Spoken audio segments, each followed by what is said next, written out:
It is Lily Whispers, and today I thought I would do a quick reading for you. I am recording with my headphones in, so hopefully it makes the sound a little bit more crisp for your relaxation. As you can tell, excuse me, most of my videos lately have been unplanned and random. And the reason for that is because of my new job. I decided to let you guys in on what I have been doing for a living. As most of you know who follow my channel, I have been a nanny for a very long time. And I apologize, you can probably hear Bailey prancing around the kitchen floor. It's like a tap, tap, tappy sound, so maybe you'll find it relaxing. But as you know, I have been a nanny for a long time. And my husband and I just recently purchased 2 new vehicles. And I found out at the dealership that they were hiring for a cashier position. So, because I needed more stable income, I took the job. And they quickly moved me into sales. So now I am selling cars. And the reason why they did this is because in real life, not in ASMR land, I like to think I have a very good personality as far as dealing with people, being outgoing and energetic. I'm very blunt. I have always joked that I'm kind of hardwired like a man. The way men are kind of ballsy and blunt and forward. That's actually how I am in real life. So, I just started in sales yesterday, and today is my day off.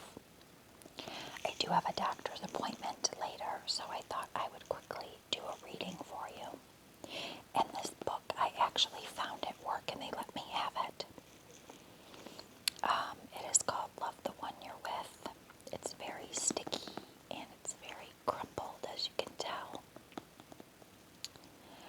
I actually heard it was a really good book, and I'm not going to do a crazy long reading. But for those of you who enjoy my whisper voice, I hope it helps you sleep. And I hope that you enjoy the reading. And if you guys like it, and you like the book, I can read more, for sure. So let's get started.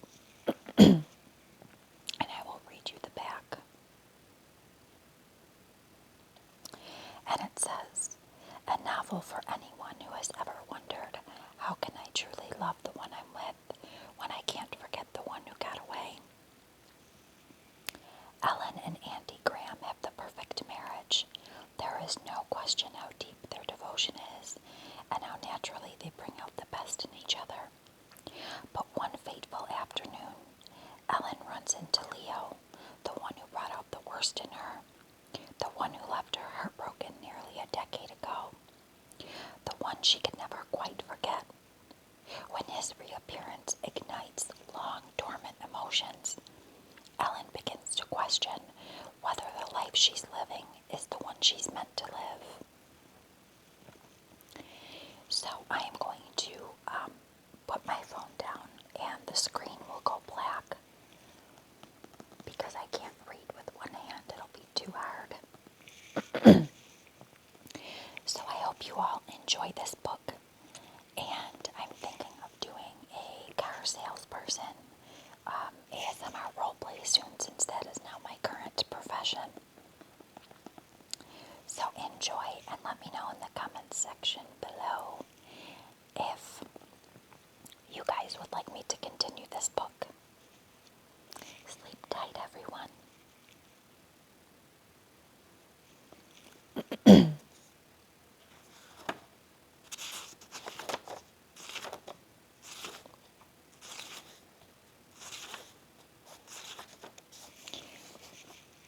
I apologize about my throat. Chapter 1. It happened exactly 100 days after I married Andy, almost to the minute of our 3:30 ceremony. I know this fact, not so much because I was an overeager newlywed, keen on observing trivial relationship landmarks, but because I have a mild case of OCD that compels me to keep track of things. Typically, I count insignificant things, like the steps from my apartment to the nearest subway. 341 in comfortable shoes, a dozen more in heels. The comically high occurrence of the phrase amazing connection in any given episode of The Bachelor, always in the double digits. The guys I've kissed in my 33 years, 9. Or as it was on that rainy cold afternoon in January, the number of days I had been married before I saw him smack dab in the middle of the crosswalk of 11th and Broadway. From the outside, say if you were a cab driver watching frantic jaywalkers scramble to cross the street in the final seconds before the light changed, it was only a mundane urban snapshot. Two seeming strangers with little in common but their flimsy black umbrellas, passing at an intersection, making fleeting eye contact and exchanging stiff but not unfriendly hellos before moving on their way. But inside was a very different story. Inside, I was reeling, churning, breathless as I made it onto the safety of the curb and into a virtually empty diner near Union Square. Like seeing a ghost, I thought. One of those expressions I've heard 1,000 times, but never fully registered until that moment. I closed my umbrella and unzipped my coat, my heart still pounding, as I watched a waitress wipe down a table with hard, expert strokes. I wondered why I was so startled by the encounter when there was something that seemed utterly inevitable about that moment. Not in any grand, destined sense, just in the quiet, stubborn way that unfinished business has of imposing its will on the unwilling. After what seemed like a long time, the waitress noticed me standing behind the "Please wait to be seated" sign and said, "Oh, I didn't see you there. Please wait to be seated." "Go ahead and sit anywhere," she said, as if she immediately took back her last statement. Her expression struck me as so oddly empathetic that I wondered if she were a moonlighting clairvoyant and actually considered confiding in her. Instead, I slid into a red vinyl booth in the back corner of the restaurant and vowed never to speak of it. To share my feelings with a friend who would constitute an act of disloyalty to my husband. To tell my older and very cynical sister Suzanne, who might unleash a storm of caustic remarks about marriage and monogamy. To write it in my journal would elevate its importance, something I was determined not to do. And to tell Andy would be some combination of stupid, self-destructive, and hurtful.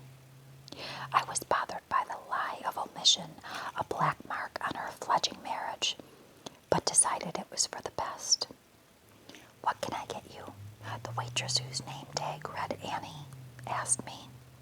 She had curly red hair and a smattering of freckles, and I thought, the sun will come out tomorrow.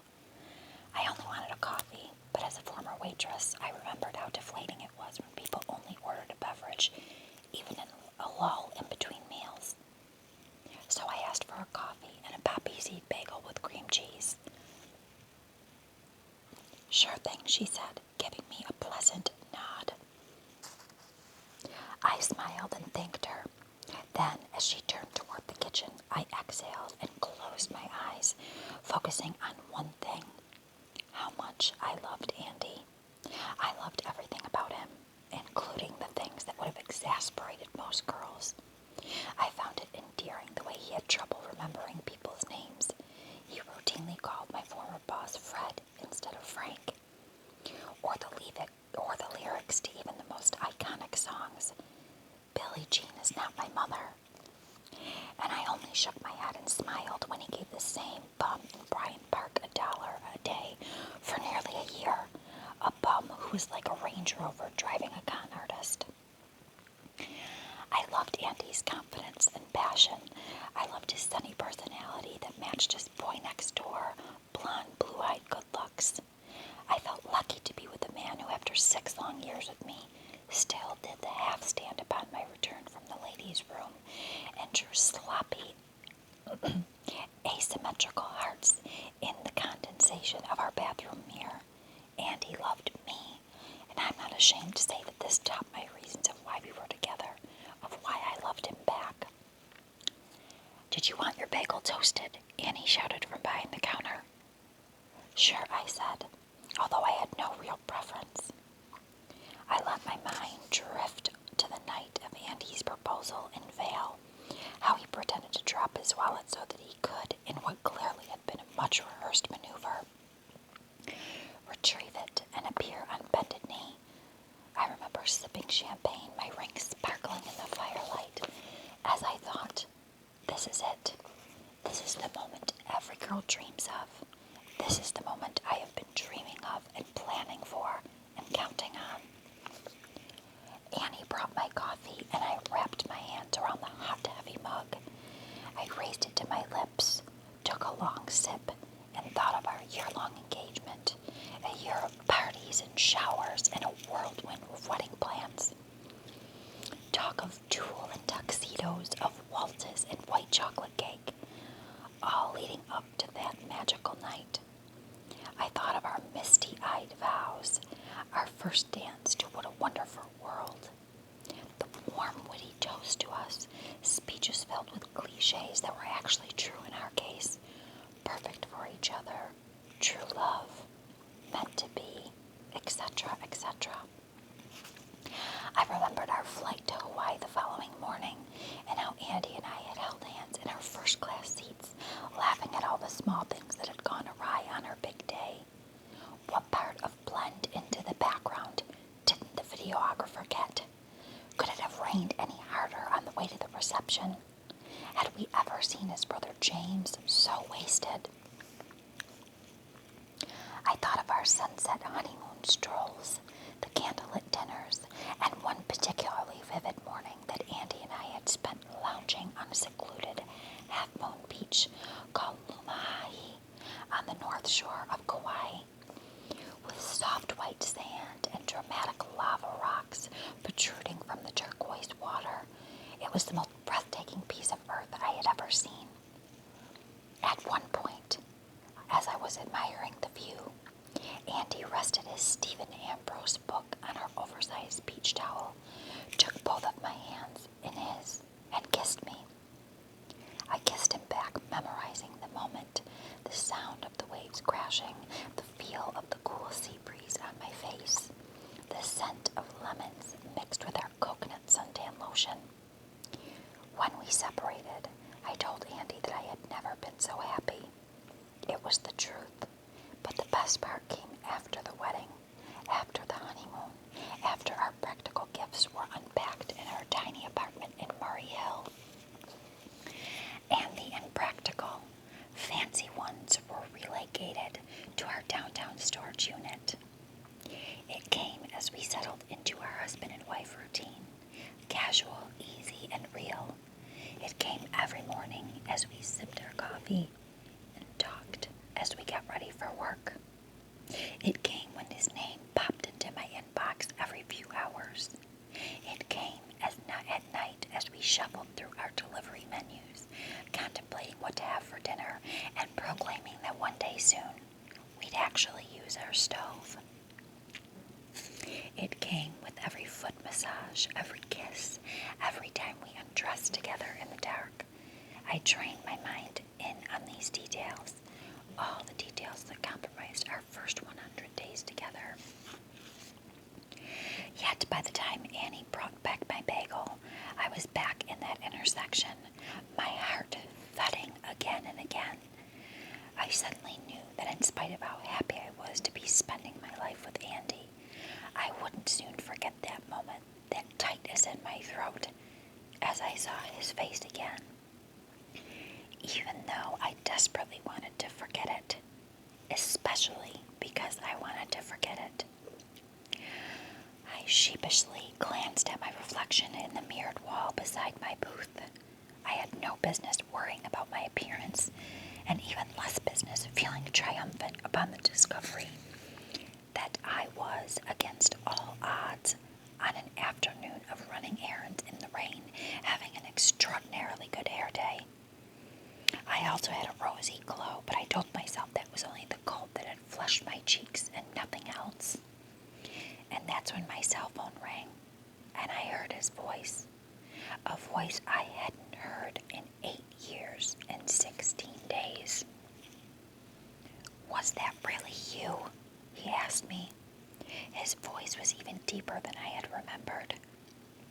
But otherwise, it was like stepping back in time, like finishing a conversation that was only hours old. "Yes," I said.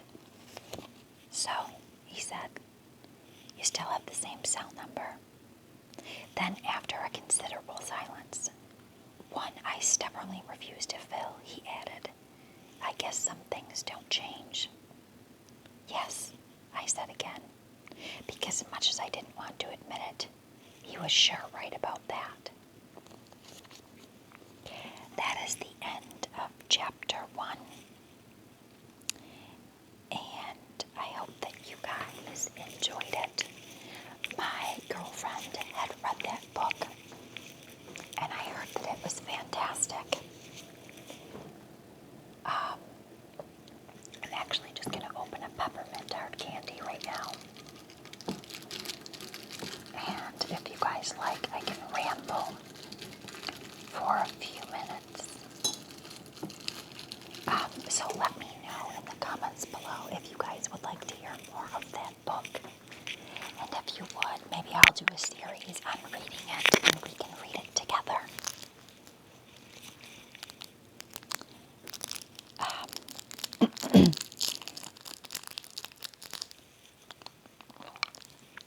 Okay.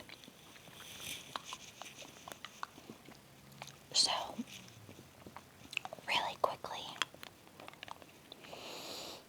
I just wanted to say thank you again so much to all my loyal viewers. My 11, 12, 13, 14, I think my 4-year anniversary of my channel is coming up this December. I apologize for those of you who don't like hard candy sounds.